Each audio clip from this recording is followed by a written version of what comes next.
Hey everyone, Matron here bringing you another StarCraft 2 commentary, this time the third and final game between WhiteRa, and Dimaga. Dimaga spawning as the red Zerg in the northern part of this Lost Temple map, WhiteRa spawning as the blue Protoss in the southern part. We just saw that WhiteRa was able to repel the all-in Zergling rush that Dimaga tried on Xel'Naga Caverns. Dimaga was able to take a 1-0 lead in this series with some great macro play on Metalopolis with cross positions. So we'll see whether that sort of thing plays out on this large 4-player map again. We do have cross positions. Both players can establish their economy and get multiple bases up, and we may see quite a macro game develop. If that's the case, I have to give the advantage to Dimaga, as the Zerg players can usually expand a lot faster than the Protoss players. Tends to be a little bit safer. In the first game, he threw up a number of spine crawlers that were able to repel the initial 3-4 gate attack of WhiteRa. So we'll see whether this game plays out the same way. So we see WhiteRa did send out the probe following the pylon to scout this 4-player map, as opposed to last game when he did throw down the 11 gateway and then send the probe to scout out on Xel'Naga Caverns. So because of the multiple starting positions on this map, we see that early scout from WhiteRa, and he is going to be able to see Dimaga in just a few seconds. It looks like Dimaga is abandoning any sort of early hatch plans he has and instead going for a spawning pool with extractor. So he may be going for speedlings here and trying to use them rather than play the dancing game with the Protoss player, who will try to throw down a pylon, anything he can do to deny that fast expand.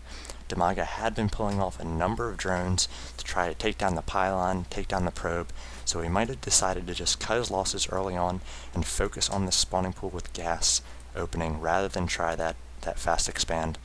As we see the drone now moving out, doesn't quite have enough minerals yet to throw up the expansion, but it's just going to put some pressure on WhiteRa here. Going to force the pylon from WhiteRa, so probably not even the plan of Dimaga to fast expand there, but he's just going to force the pylon anyway. So that's going to be 100 minerals from WhiteRa wasted on that pylon. It is going to delay the expansion of Dimaga for just a few minutes until these Zerglings get up and are able to take it down. We see the Cybernetics core come for WhiteRa. He does have a better choke this time. On Xel'Naga Caverns, he had a little bit too wide of a choke. He was susceptible to a Zergling run-by. I can't believe Dimaga was not able to get it done in that game with the Zerglings, especially considering the choke from the Protoss. So WhiteRa throwing up a good pylon here. Going to be able to see both sides of the grass on this Lost Temple map. There's great pylon placement. You'll see a lot of the Protoss players use that halfway on one side of the grass, halfway on the other, for at least their third or perhaps fourth pylon. So we do see the Zealot come out, and also a Sentry as well, so the Zealot is going to shut this door on any sort of Zergling run-by. We do have Warp Gate tech coming as well, and a second gas on the way for WhiteRa. Out comes a second gateway. Going to try to prepare a number of gateways to time to be finished right when this Warp Gate tech comes up. We do see the expansion from Dimaga has been thrown down. He's still on the 1 gas, and he's actually pulled a number of drones off gas, it looked like, after he got that initial 100 for the metabolic boost, now throwing them back on gas, and he may try to transition to some early lair tech here. Looks like he's getting out a second queen, preparing for this hatchery coming up, so he's going to be able to inject right away with this queen. Dimaga just waiting outside of the Protoss player's base, making sure he's not going to do any sort of early push with the Zealot. Stalker's about to come out for WhiteRa. He has side-capped himself a little bit. Along comes a pylon. It's going to get him out of that mine quickly, as he does have 3 gates now, and the Warp Gate tech is about to finish. Should time nicely with this 3rd gate. He can warp units down outside of his base, so Dimaga will not be able to see anything that moves out if they warp in down by that grass. Dimaga now just droning up. It looks like he is also establishing a spine crawler, so he may try the same sort of defense he used in the first game, just a number of spine crawlers, and may just focus on his economy early on with drones. So last game he went all in with those Zerglings, only had 16 drones, and just fell behind the Protoss player, as we saw some excellent shields from WhiteRa as well. Looks like WhiteRa has also thrown up his expansion, going to be a little bit later than Dimaga's, So Dimaga will have quite the economic advantage, especially being able to drone up as well. So we see 30 drones to 31 probes right now. Dimaga just coming out with more and more drones, and also throwing down a number of spine crawlers as well.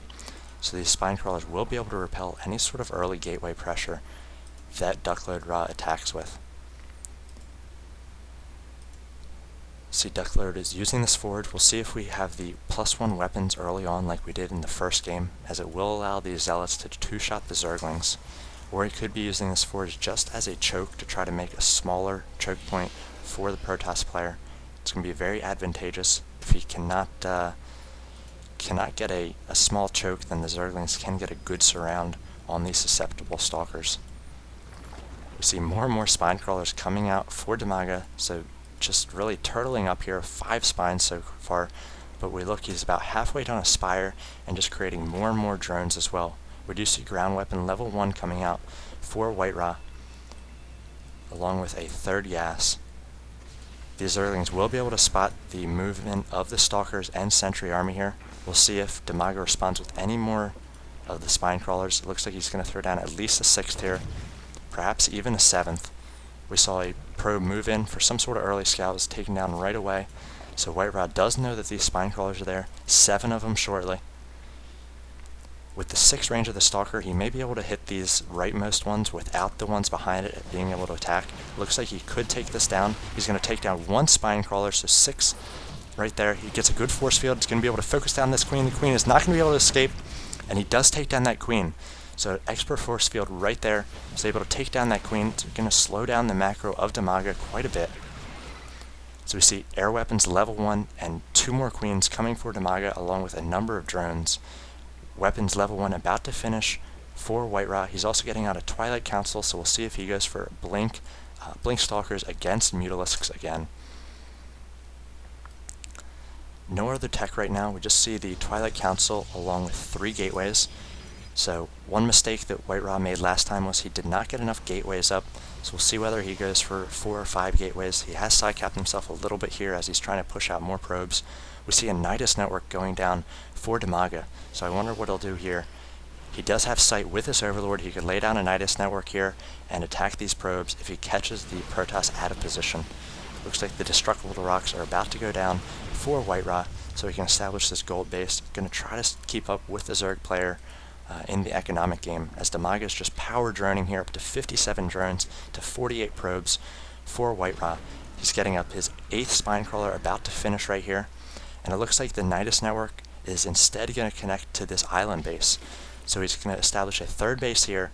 Looks like he's going to do the same down here at this island, so taking both island bases, double expanding, going to be on 4 bases. WhiteRa's now getting up this gold expansion here. So it's going to be 3 bases, one of which is a gold, to the 4 bases of the Zerg. Quite a few harvesters for both players at this point. If we look at the army tab, 1700 to 775. First Mutalisk coming out for Dimaga. He may move out and try to do some harassment with them. See 10 Mutalisks on the field.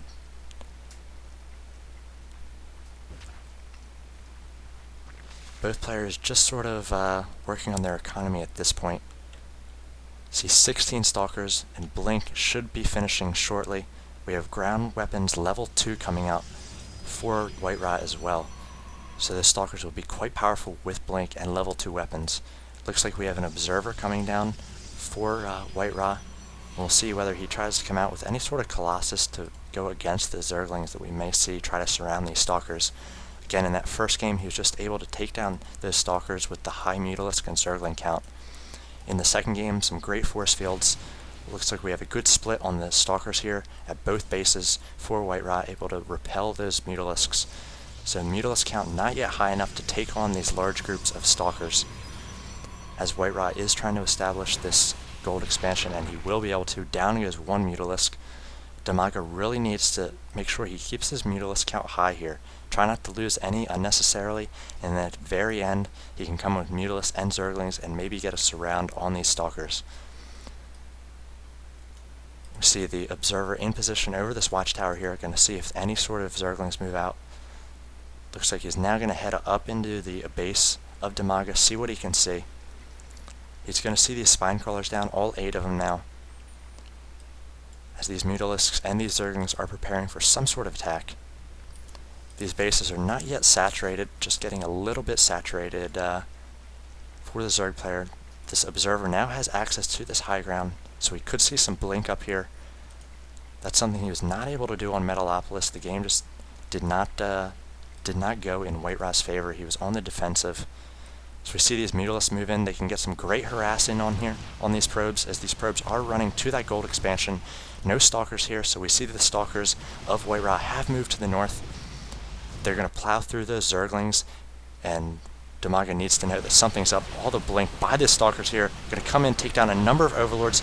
They're going to side-cap Dimaga immediately. These Queens are going to go down. No more Overlords. Cannot warp in any more units with all these larvae he has saved up. Spinecrawler is trying to move in, but it's just not able to bury in time. It takes 10 seconds to burrow fully for these Spinecrawlers.